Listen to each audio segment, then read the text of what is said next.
সকলকে নমস্কার। Farmer SK চ্যানেলে সকলকে স্বাগত জানাই। এখন মোটামুটিভাবে আলু গাছের বয়স কোথাও হয়েছে 50 দিন, কোথাও আবার 60 দিন হয়ে গেছে, কোথাও আবার 70 থেকে 80 দিনও চলছে। এই সময় আলু গাছে একটা পোকা দেখা যাচ্ছে, যেটাকে আমরা কোথাও ল্যাদা পোকা বলি, কোথাও আবার গোড়ে পোকা বলে থাকি, কোথাও আবার সবুজ পাতাকেকেও পোকা বলে থাকি। এই পোকা কি করছে, গাছের দ্রুত পাতাগুলোকে খেয়ে নিচ্ছে এবং গাছকে ফাঁকা করে দিচ্ছে। আপনার জমিতে যদি এই পোকা লেগে থাকে আর আপনি যদি এটাকে হালকাভাবে নেন, তাহলে আপনি বিপদে পড়বেন। কারণটা হলো, যতদিন আপনার আলু গাছের পাতা থাকবে ততদিন এই পোকা কী করবে, আলু গাছের পাতা খাবে। আর যখন আলু গাছের পাতা কমে যাবে তখন এই পোকা মাটির নিচে চলে যাবে, সেখানে গিয়ে কী করবে, আপনার আলুগুলোকে সব ফুটো করে দেবে, দাগ করে দেবে।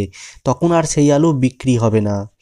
এই পোকাকে মারার জন্য আজকে 3খানা বিখ্যাত ওষুধকে নিয়ে আলোচনা করা হবে, যেটা আপনি যদি একবার স্প্রে করেন 100% নিশ্চিন্তে থাকবেন মোটামুটি 15 থেকে 20 দিন, আর এই পোকাকে দেখা যাবে না আপনার জমিতে। তাই ভিডিওটি সম্পূর্ণ দেখবেন, আর যদি ভালো লাগে অবশ্যই একটা লাইক করবেন এবং নতুন হলে সাবস্ক্রাইব করতে ভুলবেন না। যে 3খানা ওষুধকে নিয়ে আলোচনা করা হবে তার প্রথমে আছে টাটা কোম্পানির টাকুমি। টাটা র্যালিজ কোম্পানির একটা ইনসেকটিসাইডের নাম হলো এই টাকুমি। এর কম্পোজিশন হলো ফ্লুবেন ডিগামাইড, 20% WG ফর্মে আছে, অর্থাৎ দানাদার ফর্মে আছে। এটি একটা সিস্টেমিক ওষুধ, অর্থাৎ হলো অন্তর্বাহী ওষুধ, আর এর ডোজ হলো 10 গ্রাম প্রতি 16 লিটার জলে আপনাকে ব্যবহার করতে হবে। এটি কি করে, পাতা এবং ফল ছিদ্রকারী পোকার বিরুদ্ধে বাম্পার কাজ করে। মোটামুটি 20 থেকে 25 দিনের একটা দীর্ঘদিনের মেয়াদ দেয় আপনি যদি একবার স্প্রে করেন। এটা পূর্ণাঙ্গ এবং লার্ভা দুটো পোকার উপরই বাম্পার কাজ করে, আর এর প্রতি ড্রামে খরচ মোটামুটি 70 টাকা হবে। আর আলুতে আপনি যে কোনো ওষুধের সাথে একে মিশিয়ে আপনি স্প্রে করতে পারবেন, কোনো এর প্রবলেম নেই। দ্বিতীয় নম্বরে যে ওষুধটা আছে তার নাম হলো কিংডক্সা। ঘারদা কেমিক্যালস কোম্পানির একটা কীটনাশকের নাম হলো এই কিংডক্সা। এর কম্পোজিশন হলো এন্ডোস্কার্প 14.5% SC ফর্মে আছে।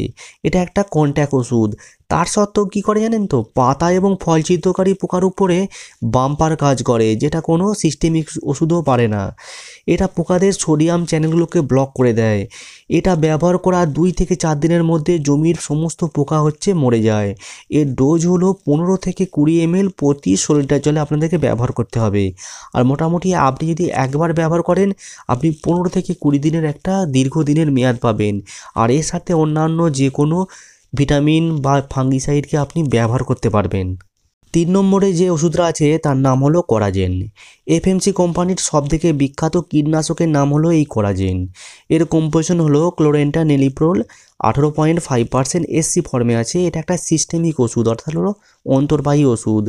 এর ডোজ হলো প্রতি 5 ml দিতে হবে 16 লিটার জলে। এটা কাণ্ড ছিদ্রকারী, পাতা ছিদ্রকারী ও ফল ছিদ্রকারী পোকার উপরে বাম্পার কাজ করে এবং দীর্ঘদিনের মেয়াদ দেয়। মোটামুটি 15 থেকে 20 দিনের একটা দীর্ঘদিনের মেয়াদ দেয়। আর এটার সাথে আপনি যে কোনো ধরনের ফাঙ্গিসাইডকে ব্যবহার করতে পারবেন, কোনো প্রবলেম নেই। তবে বিকেলের দিকে ব্যবহার করবেন, ভালো রেজাল্ট পাবেন। এই 3খানা ওষুধের মধ্যে আপনার কোনটা ভালো লাগছে এবং কোনটা আপনি ব্যবহার করবেন সেটা কমেন্ট করতে ভুলবেন না। আর এই 3খানা ওষুধ বাদে যদি আপনি অন্য কোনো ওষুধ ব্যবহার করেছেন এই পোকাগুলোকে নিয়ন্ত্রণ করার জন্য, সেই ওষুধের নামটা কমেন্ট বক্সে কমেন্ট করে দিন। আমরা বলে দেবো সেটা আপনি কতদিনের মেয়াদ পাবেন এবং আপনার কেমন কাজ হবে। ভিডিওটি যদি ভালো লাগে অবশ্যই একটা লাইক করবেন এবং নতুন হলে সাবস্ক্রাইব করতে ভুলবেন না।